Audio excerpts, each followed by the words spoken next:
very good evening, all of you. Today we will discuss the next topic, that is gravitation. So give the heading gravitation. Is Newton laws of motion. Laws of motion we have already completed in last 2 weeks, and we have also conducted one successful test on YZAF.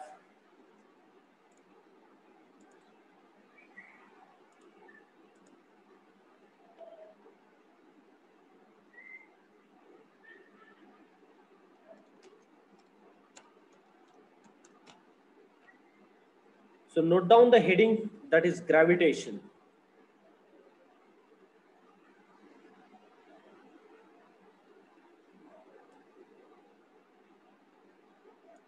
Note down the heading gravitation. So this is also very important unit as far as your NEET and JEE a question paper is concerned. At least one question out of 45 in NEET examination. एक तरी question तुम्हाला gravitation वरती असणार आहे. कशा out of 45 जे 45 question आपण attempt करणार आहोत त्यापैकी एक क्वेश्चन तुम्हाला ग्रॅव्हिटेशन वर दिसणार. Okay, fix. तर ग्रॅव्हिटेशन टॉपिकला आपण डिटेल्स बघणार आहोत. ऑफकोर्स याला हा वीक कंप्लीट जाईल आपला, ठीक आहे, आणि पुढच्या पण एक वीक कंप्लीट लागेल ग्रॅव्हिटेशनला. So let us start with this particular unit gravitation. तर युनिट बद्दल सांगायचं झालं तर Newton's laws of gravitation most important असणार आहे. अगेन बरेचसे इलेक्ट्रिक जसं तुमचं ग्रॅव्हिटेशनल फील्ड आहे, त्याच्यानंतर लॉ ऑफ अट्रॅक्शन आहे, बऱ्याचशा गोष्टी आहेत, बरेचसे न्यूमेरिकल सेटअप होतात आणि खूप इझी न्यूमेरिकल्स आहेत त्याच्यावरचे.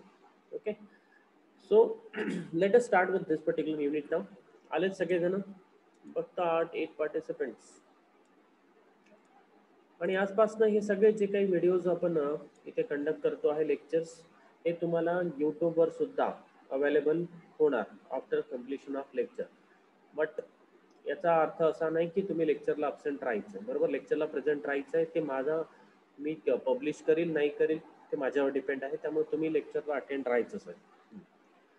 So note down the topic, that is gravitation. तर सगळ्यात पहिल्यांदा who derived the law of gravitation, किंवा कोणी इन्व्हेस्टिगेट केलाय लॉ ऑफ ग्रॅव्हिटेशन, माहिती आहे तुम्हाला? Yes, of course, Newton's law of Newton's. कोणी आपण जनरली म्हणतो की न्यूटन्स लॉ ऑफ ग्रॅव्हिटेशन म्हणजे हा. ओके, कोणी दिला असेल? डेफिनेटली न्यूटन्सनी दिलेला आहे, बरोबर. पण कुठल्या एक्सपेरिमेंटनी दिले? आपण आतापर्यंत असे बरेच वेळा म्हणतो की एक न्यूटन एका कुठेतरी एका झाडाखाली, ऍपलच्या झाडाखाली बसला होता आणि ऍपल जस्ट तिथून खाली डाऊनवर्ड पडलेला आणि तिथे त्याच्यावरनं तुम्ही think Newton's respect, okay sir, Isaac न्यूटननी एक थेरी मांडली की हा ऍपल खाली कसा पडला असेल आणि त्याच्यावरनं असे बरेचसे. बट ह्या स्टोरीला मिनिंगफुल नाही आहे बघा. अशा बरेचसे जवळपास याला बरेचसे डिकेड होऊन गेले. त्याच्यानंतर कुठेतरी ग्रॅव्हिटेशन एक्झिस्टन्स मध्ये आला. ओके, बरेचशा सायंटिस्टचं वर्क सुद्धा आहे याच्यावर आणि त्यांनी सांगितलंय. ओके, लॉ ऑफ ग्रॅव्हिटेशन सांगितलं, that is Newton's law of gravitation त्यांनी सांगितलं. Okay, so note down the heading now. Newton's आपण ते काही आपण थेरी आपल्या हिस्ट्री बघायची नाहीये की हाऊ इट कम्स. ओके, ते विचारलं जाणार नाहीये आपल्याला. आपल्याला काय विचारणार आहे? That is question, theoretical question or some numerical question. So write down the heading, that is Newton's law of gravitation. So note down the heading, that is Newton's law of gravitation. Newton's laws of gravitation. Newton's laws of gravitation.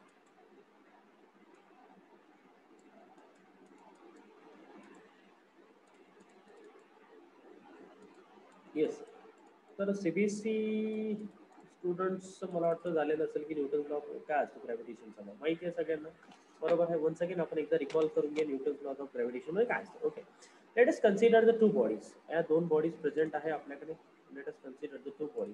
Okay, let us suppose this is the first body and let us suppose this is the second body. या दोन bodies आपल्याकडे आहे. दोघांचा मास काय आहे? Different आहे. Okay, let us consider that it is having the mass m1 and let's suppose this body it is having the mass m2, barabar. So according to the Newton's law of gravitation, these two bodies, okay, will exerts, baga mi काय म्हणतो आहे, according to the Newton's law of gravitation, these two bodies, that is m1 and m2, exerts, okay, a force of attraction on each other. Okay, so two bodies काय करतात, force of attraction exert करतात. आणि न्यूटननी त्याचा एक formula आपल्याला दिलेला आहे. What is the formulas of the this particular force of attraction? या फोर्स ऑफ अट्रॅक्शनचा फॉर्म्युला काय माहिती आहे सगळ्यांना? The force of attraction between the two bodies, okay, of m1 and m2, it is given by F is equal to m1 m2 by s r square. Okay, r काय आहे? Let's r, it is nothing but the distance between the two bodies. Okay, center of distance between the two bodies. आता इथे एक गोष्ट राहिली, बरोबर आहे. काय ऑब्झर्व झालं actually? This particular mass is directly proportional to the m1 and m2. Okay, and it is inversely proportional to the square of distance between them, बरोबर आहे. आणि इथे कॉन्स्टंट इंट्रोड्यूस करण्यात आला. त्या कॉन्स्टंटला आपण काय म्हणतो? युनिव्हर्सल ग्रॅव्हिटेशनल कॉन्स्टंट, बरोबर आहे. त्या कॉन्स्टंटला काय म्हणतो आपण? Universal gravitational constant. जो ग्रॅव्हिटेशनल कॉन्स्टंट आहे that is G. So G m1 m2 by r square. So this is the complete law of gravitation. हाच तुमचा लॉ आहे. काय असतो? Force of attraction between the two bodies which is having the mass m1 and m2, it is given by g m1 m2 by r square. Okay, where g is the universal gravitational constant. त्याची value पण बघूया आपण नंतर, ठीक आहे. m1 is the mass of one body, mass of second body, and what is r? r काय असतो? It is the distance between the two bodies. Yes, of course, it is the distance between the two bodies. Centre पासून generally घेतलं जातं, बरोबर आहे. याला आपण म्हणणार आर. बरोबर, काय आहे distance between two bodies? That is r. म्हणजे सपोज या युनिव्हर्समध्ये कुठल्याही दोन बॉडीज प्रेझेंट असणार. काय सांगतो लॉज ऑफ ग्रॅव्हिटेशन? या युनिव्हर्समध्ये कुठल्याही दोन बॉडीज प्रेझेंट आहे, तर त्या दोन बॉडीजमध्ये काय लॉ ऑफ ग्रॅव्हिटेशन आहे, बरोबर आहे. ओके, सो आता याच्या प्रॉपर्टीज काय की कुठे तुम्ही ग्रॅव्हिटेशनल लॉ अप्लाय करू शकता, हे सगळे इन डिटेल्स आपण बघणार आहोत, बरोबर आहे. कुठेही. ओके, म्हणजे असं नाही आहे की मी एक बॉडी आहे, माझ्यासमोर माझा मोबाईल आहे, of course it is having the two different malls and why it is not attracted towards me. Okay, हा माझ्याकडे का अट्रॅक्ट होत नाहीये, तर याचं पण रिझन आपण बघणार आहोत, ठीक आहे. So B continue with the lecture, B focus on the lecture, very very important now. Okay, so इथपर्यंत आलेलो आपण न्यूटन्स लॉ ऑफ ग्रॅव्हिटेशन. आज काही क्वेश्चन्स पण होणार आहेत. सो नोट डाऊन केलं इथपर्यंत? लॉ नोट डाऊन केलेला आहेत का? काय असतो इथे? फक्त ग्रॅव्हिटेशनल कॉन्स्टंट इंट्रोड्यूस करायचा राहिला जी. बाकी तर इथे लिहिलेच आहे तुम्ही, F is equal to G m1 m2 by r square. Okay, so in details थोडंसं बघूया पुढे, छानपैकी व्यवस्थित इथे डायग्राम ड्रॉ करायची आपल्याला. सो नाव आता कुठेतरी रिदम मोमेंटम मध्ये आलं, थोडं स्टार्टिंगला मोमेंटम नसतो, बरोबर. Now let us consider, we'll draw first of all, we'll draw one body. Okay, let's suppose, sir, why it is already they are going to draw most of the case मध्ये, most of the different book सगळीकडे circular body. कसं काय sir circular body? असं नाही आहे circular body की it is also associated with दस to different shape, different शेपच्या बॉडीशी सुद्धा असोसिएटेड असणार, ठीक आहे. But for study purpose, we'll consider like this. Okay, let us consider these are the two bodies of different mass. Let's suppose it is having the mass m1 and it is having the mass m2. Okay, now let us consider it is separated by a distance r. It is separated by a distance r. Okay, it is separated by a distance r. इसको हम बोलेंगे r, ठीक है, बराबर है. Okay, clear. Now the force of attraction, या दोघांमध्ये जे force of attraction असतं ना, ओके, लक्षात घ्या. हे फोर्स ऑफ अट्रॅक्शन लक्षात घ्या, हे इकडे नसणार. ओके, हे फोर्स ऑफ अट्रॅक्शन इथे नसणार, हे फोर्स ऑफ अट्रॅक्शन इकडे नसणार, हे कुठेही अट्रॅक्ट करणार नाही, बरोबर आहे. हे कुठे अट्रॅक्ट करणार? ओके, हे अट्रॅक्ट करणार अलॉंग द सेंट्रल ऍक्सिस. म्हणजे ही जी सेंटर टू सेंटर जी आपण ऍक्सिस ड्रॉ करतो आहे दोन बॉडीमध्ये, बरोबर आहे. काय म्हणतोय मी?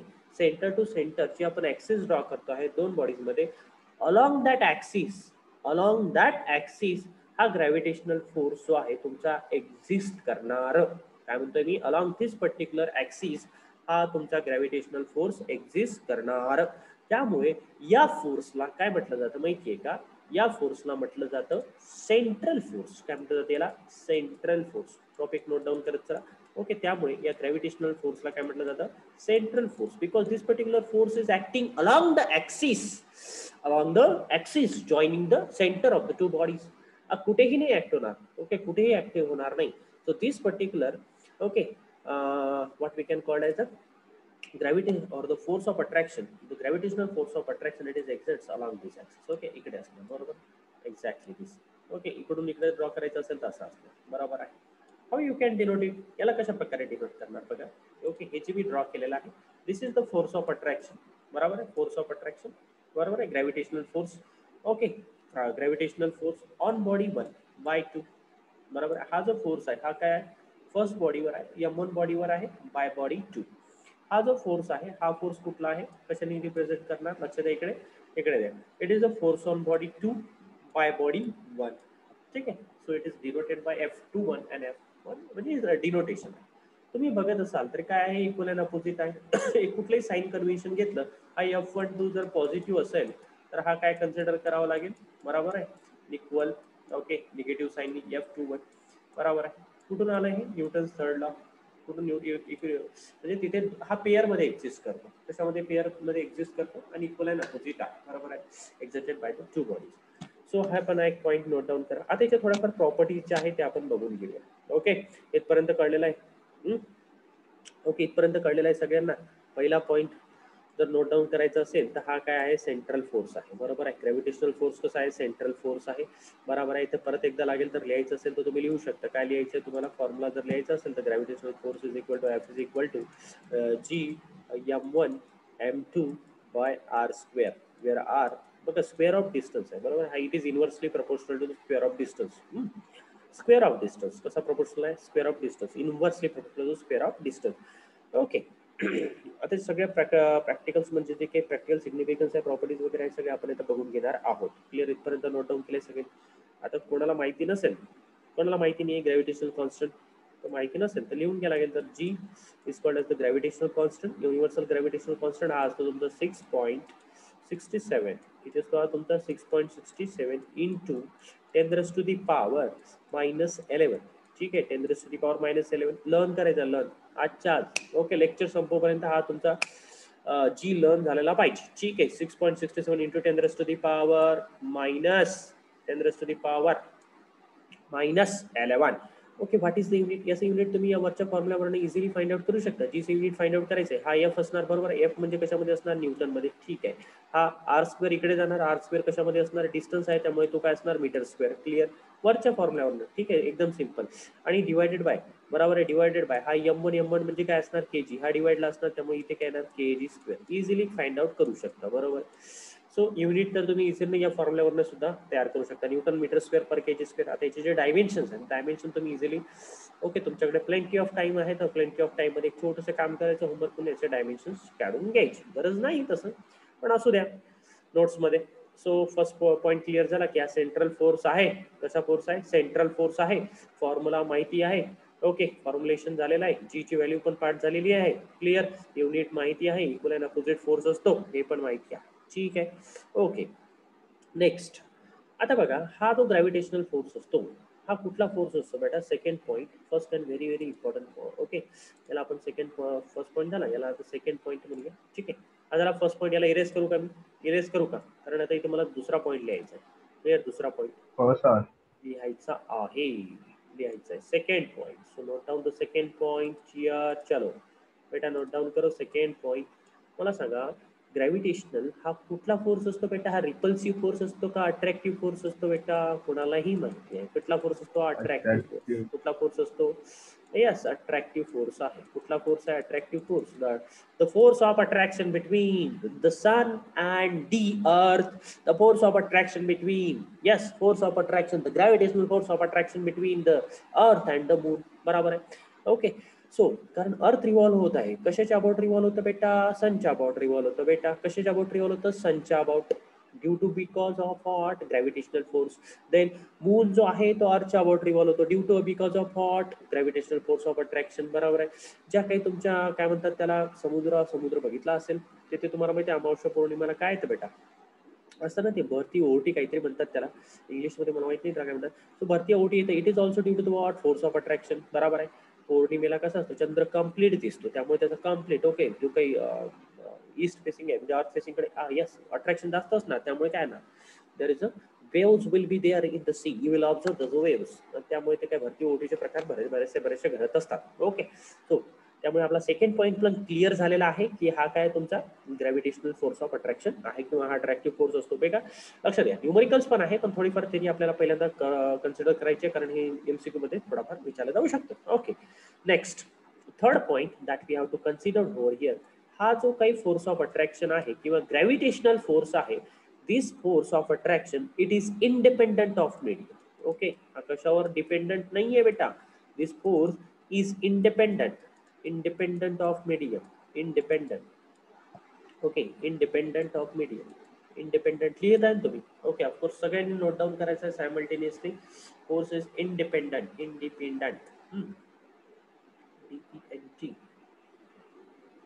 Independent of medium. Independent of medium हा मीडियमवर डिपेंड नाही आहे बेटा. ठीक आहे, कुठल्या मीडियमवर. ठीक आहे, या दोन बॉडीजला आपण एअरमध्ये ठेवलेलं आहे आणि ह्याच दोन बॉडी आपण पाण्यामध्ये घेऊन गेलो, या दोन बॉडी आपण स्पेसमध्ये घेऊन गेलो. So this particular gravitational force of attraction will not change due to the change in medium. बरोबर आहे, हा चेंज मीडियममुळे चेंज होणारा नाही आहे. त्यामुळे ही पण एक प्रॉपर्टी लक्षात ठेवायची आहे. Okay, next. आता हे तर माहिती आहे तुम्हाला, आज इक्वल अँड अपोजिट असतो, त्यामुळे त्याची तर गरजच नाही लिहायची. 10. Next point that we have to note down. Okay, here that is this particular law of gravitation.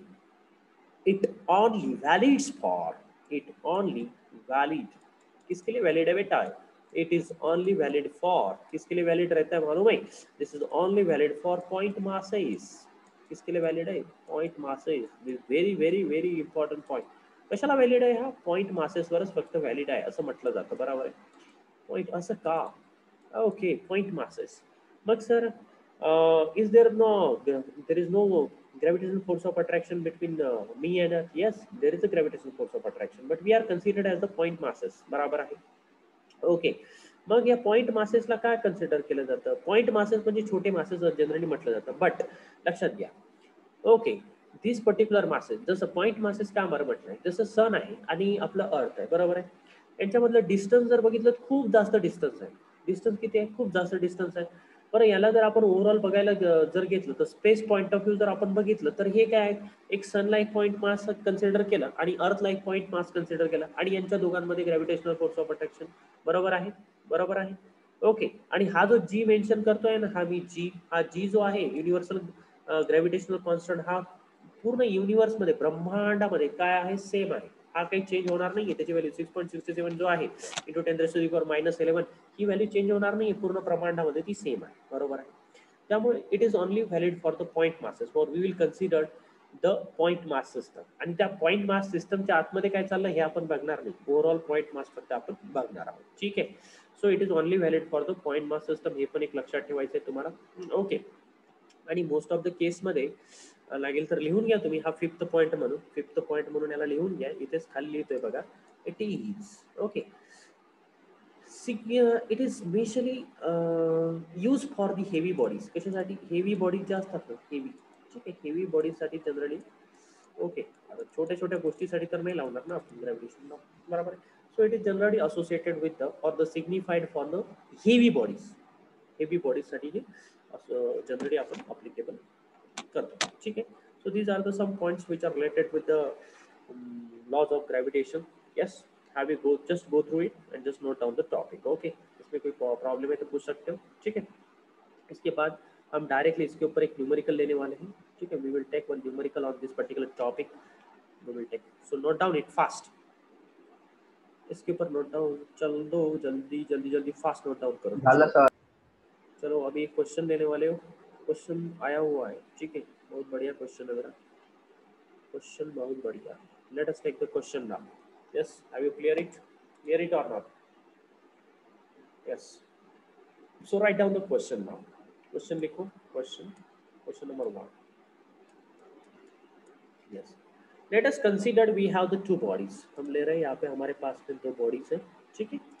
Okay, am I audible to all of you? Just comment, just mention in the comment section, am I audible to all of you? No one is messaging today. What actually happened? Yes, sir. Am I audible to all of you? Everyone who is with me? Yes. सगळे जण आहेत, learn करताय, enjoy करताय. Okay. yes sir. Oh sir. Okay, good. So just enjoy it. So very simple question. Now we are going to take it. Very simple. बहुत बढ़िया question है. Okay, let us take one mass. एक mass है, but both are identical masses. Okay, let us consider these are the 2 masses, but which are connected to each other. Okay, let us consider these are the 2 masses which are connected to each other.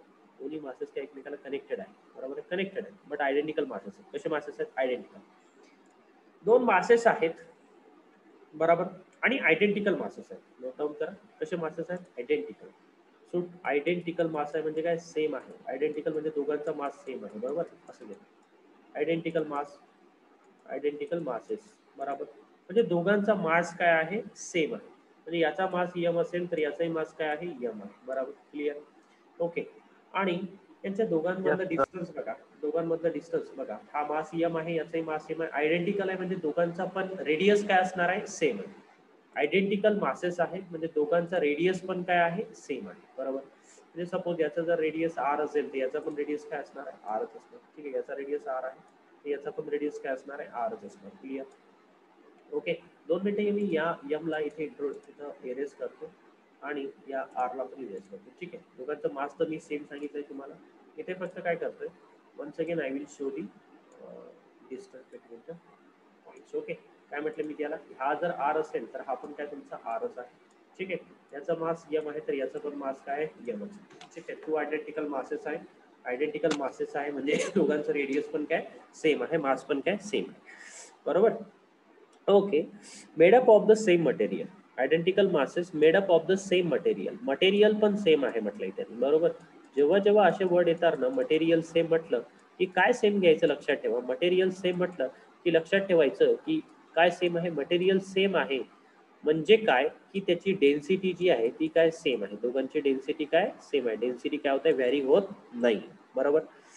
Okay तुम्हाला काय विचारलंय त्यांनी the force of gravitation or the gravitational force between them is. Question बघा तुम्हाला काय विचारलेलं आहे gravitational force between them is. यांच्या दोघांमधला gravitational force gravitational force between them is.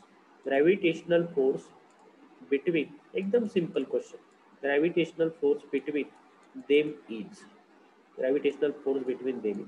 Option बघा काय काय दिले तुम्हाला. फर्स्ट ऑप्शन आहे बघा इकडे इकडे ऑप्शन लिहितोय मी एका स्क्वेअर बॉक्स मध्ये ऑप्शन लिहितो म्हणजे जेणेकरून तुम्हाला इझिली आयडेंटिफाय होतील. दिसतंय इथे square box. Okay square box दिसतोय. फर्स्ट ऑप्शन बघा येथे फर्स्ट ऑप्शन लिहितोय मी इफ ए ऑप्शन. ठीक आहे या ऑप्शन मध्ये आहे 1/r². कशाला प्रोपोर्शनल आहे 1/r² ला. सेकंड ऑप्शन आहे बी दॅट इज r². ठीक आहे कशाला प्रोपोर्शनल आहे r². देन सी ऑप्शन त्यांनी दिलेला आहे 1/r⁴. ठीक आहे नंतर डी ऑप्शन त्यांनी दिलेला आहे तुम्हाला r⁴. क्लिअर हे चार ऑप्शन दिले. Okay so gravitational force between them यांच्या दोघांमधला जो ग्रॅव्हिटेशनल फोर्स आहे तो कोणाला प्रपोर्शनल आहे असं तुम्हाला विचारलेलं आहे त्यांनी. आता तुम्ही डायरेक्ट काय सांगणार मला ग्रॅव्हिटेशनल फोर्स काय असतो सर. जनरली फॉर्म्युला डायरेक्टली काय करणार आपण फॉर्म्युल्यावर येणार सर काय असतो gravitational force inversely proportional to the r² असतो. डायरेक्टली 1/r² घेणार हे ऑप्शन टिक करणार बट एक्झॅक्टली रॉंग आहे बरोबर आहे असं नाही. तुम्हाला कम्प्लीट इथे व्यवस्थित काय करावं लागेल पूर्ण फॉर्म्युल्याने इथे पहिल्यांदा सॉल्व्ह करावं लागेल. Then and only then you will predict it. Just now we will solve it. आता याला आपण व्यवस्थित सॉल्व्ह करूया. बघा फर्स्ट ऑफ ऑल मला सांगा यांच्यामधला gravitational force of attraction F काय असतो बरोबर आहे. एफ काय असतो एफ इज इक्वल टू माहिती आहे तुम्हाला कशाला प्रपोर्शनल असतो. आता डायरेक्ट प्रपोर्शनलिटी कॉन्स्टंट कारण प्रपोर्शनल विचारलंय तुम्हाला. So m1 m2 by okay r². याला प्रपोर्शनल असतं हे तर तुम्हाला सगळ्यांना माहिती आहे बरोबर क्लिअर. आता इथे बघा हा आता इथे दोघांचा मास सेम आहे बरोबर आहे. दोघांचा मास काय सेम आहे म्हणजे कशाला प्रोपोर्शनल आहे बघा हे दोघांचा मास सेम आहे म्हणजे M1 काय होणार याचा मास सेम आहे म्हणजे हा काय होणार m² होणार की नाही बरोबर. दोघांमधलं डिस्टन्स किती आहे बघा m²/r². r² म्हणजे काय दोघांमधलं डिस्टन्स आहे बरोबर. r² म्हणजे 0. r² म्हणजे काय दोघांमधलं डिस्टन्स आहे. सर ऑप्शन सी शायद हो सकता है नहीं ऐसा नहीं सॉल्व करो लॉजिकली सॉल्व करो ना इसको. ठीक है option C may be correct. Let us see which Option option. B. देखो इधर यहाँ पे एफ इज देखो m1 m2 दोघं आयडेंटिकल असल्यामुळे काय येणार m² येणार. आता बघा r काय डिस्टन्स बिटवीन नेहमी लक्षात ठेवा इथे गडबड करतात. r दोन बॉडीच्या सेंटर मधलं डिस्टन्स घ्यायचे तुम्हाला. इथे r प्लस r म्हणजे किती येणार बेटा 2r. इथले हे डिस्टन्स घ्या r प्लस r म्हणजे इथे किती येणार बेटा 2r बरोबर आहे. 2r चा काय येणार बेटा स्क्वेअर बरोबर आहे 2r चा स्क्वेअर बरोबर 2r चा square clear. Okay inversely proportional to r² पर्यंत clear. Okay now but we don't know the masses बरोबर आहे. इथे आपल्याला मास दिला आहे का त्यांनी नाही दिलं. मास दिलाय का मास बद्दल काय बोललंय का आयडेंटिकल मासेस म्हटलंय बट इथे आपल्याला त्यांनी काय म्हटलंय, डेन्सिटीचा उल्लेख केलाय, म्हणजे डेन्सिटीचा आपल्याला इथे डेन्सिटी घ्यावी लागेल. बरोबर आहे, डेन्सिटीचे रिलेटेड घ्यावं लागेल, कारण मटेरियल काय म्हटलंय त्यांनी, मटेरियल सेम आहे म्हणजे काय होणार, दोघांची डेन्सिटी काय असणार आहे, सेम असणार. क्लिअर. तर इथे आपल्याला आणखी एक टर्म्स इंट्रोड्यूस करायची आहे. तुम्हाला माहिती आहे जनरली, तुम्ही सगळ्यांनी यूज केलेली आहे आतापर्यंतच्या याच्यामध्ये. ही टर्म कुठली आहे सांगा मला, कुठली टर्म यूज करणार आपण तेव्हा जेव्हा डेन्सिटी येतं तेव्हा. डेन्सिटी इज इक्वल टू काय असतं बेटा, मास अपॉन व्हॉल्यूम असतं. बरोबर आहे. त्यामुळे मास काय होणार बेटा, डेन्सिटी इंटू काय होणार, व्हॉल्यूम. बरोबर आहे. तुम्हाला सगळ्यांना माहिती आहे बेटा, मास कसा रिप्रेझेंट केला जातो, डेन्सिटी इंटू व्हॉल्यूम. आणि हा स्पियर आहे. बरोबर आहे. त्यांनी दिलंय की two identical masses are of the spherical हे पण दिलंय. 4/3 पाय आर क्यूब. तुम्हाला माहिती आहे स्पियरचा व्हॉल्यूम किती असतो बेटा, 4/3 पाय आर क्यूब. काय असतो बेटा, 4/3 पाय आर क्यूब. ठीक आहे. सो हा त्याचा मास 1 झाला. ठीक आहे. याला मी काय म्हटलं, हा मास 1 असेल तर हा काय असणार, R1 क्यूब. ठीक आहे. नेक्स्ट इथे जर आपण मास 2 असेल, सेम, आता मासेस तर सेम आहे ना, दोघांचे मासेस काय सेम आहे, त्यामुळे काही लिहायची गरज आहे का, नाही. M1 M2 लिहायची गरज नाही. ठीक आहे. फक्त ही मासची जी काही व्हॅल्यू आहे ती कशामध्ये पुट करणार, ही जी काही व्हॅल्यू आहे मासची, ती व्हॅल्यू आपण कुठे पुट करणार, या फॉर्म्युल्यामध्ये पुट करणार आहोत. बरोबर आहे. ओके. हा, तर पुट करा, ही व्हॅल्यूज इथे पुट करायची आहे. चला पुट करा व्हॅल्यूज. इथे पुट केल्यानंतर आपल्याला काय भेटेल, काय भेटेल सांगा. ठीक आहे. इथे पुट केल्यानंतर so F is equal to, F is directly proportional to एमच्या ठिकाणी पुट करा रो. ठीक आहे. 4/3 पुट करा, केलंय पुट. त्याच्यानंतर पाय, पाय पुट करा, पाय पण पुट केला, आरचा क्यूब पण पुट केलेला आहे. क्लिअर. ओके. आणखी काय राहिलेला आहे इथे, डिवायडेड बाय. ठीक आहे. हा डिवायडेड बाय 2r² म्हणजे काय येणार, 4 4r स्क्वेअर. काय येणार, 4r². ठीक आहे. जस्ट आता तुम्हाला काय करायचं, कॅन्सल आउट करायचे सगळे टर्म्स. बघा काय काय कॅन्सल होणार आणि काय काय कॉन्स्टंट राहणार ते सर आपण बघून घ्या. आता हे जे पोर्शन आहे, हा पोर्शन इरेज करते मी, हा क्वेश्चनचा पोर्शन आहे. क्लिअर. आता इथे बघा, मला सांगा की हा जो F आहे हा कशाला प्रोपोर्शनल आहे बेटा, एकदम सिंपल. बघा इथे रो कॉन्स्टंट आहे, डेन्सिटी ऑफ मटेरियल कॉन्स्टंट आहे, दोघांचं सेम. 4/3 पण काय कॉन्स्टंट आहे. याला मी वेगळ्या कलर मध्ये दाखवतो तुम्हाला. हा बघा, हा रो कॉन्स्टंट आहे, 4/3 कॉन्स्टंट आहे, आणि पाय पण काय कॉन्स्टंट आहे, म्हणजे राहिलाय काय इथे R³.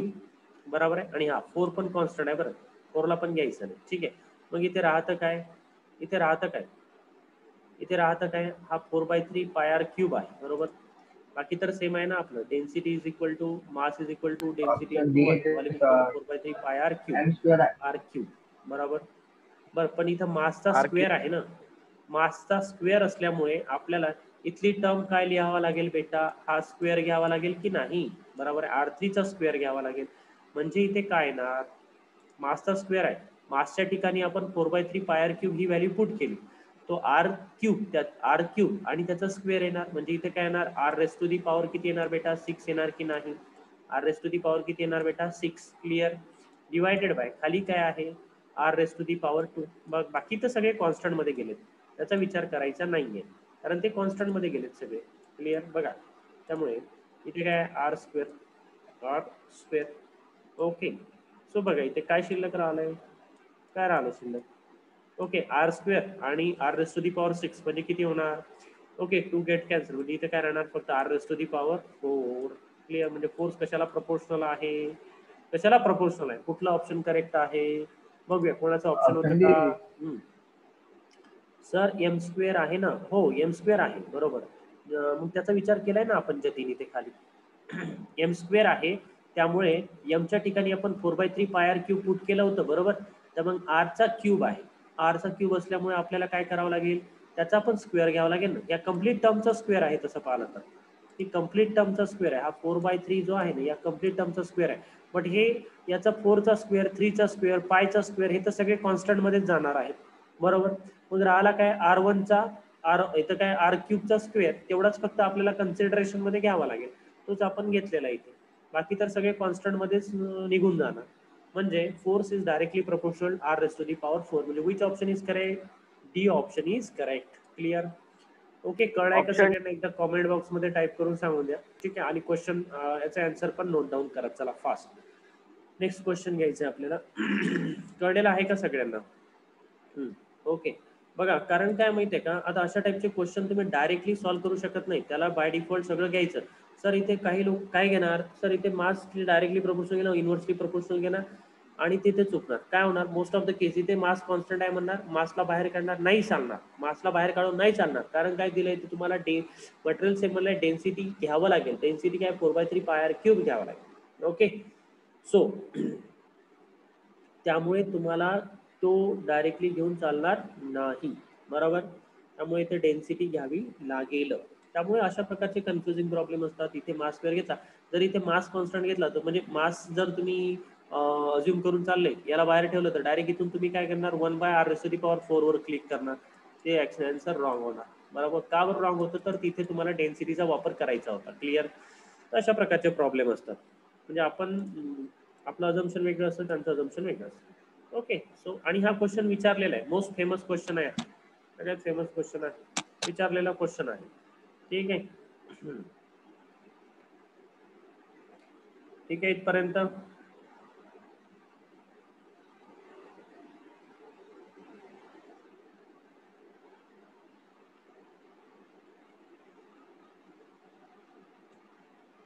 ओके, नोट डाऊन करून ठेवा.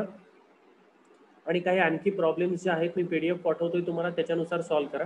आता बरेचसे क्वेश्चन आहेत पण ते आता इथे आपण डिक्टेट करू शकत नाही, कारण PDF मी याची एक्झॅक्ट PDF आपले तयार व्हायचे, बरोबर.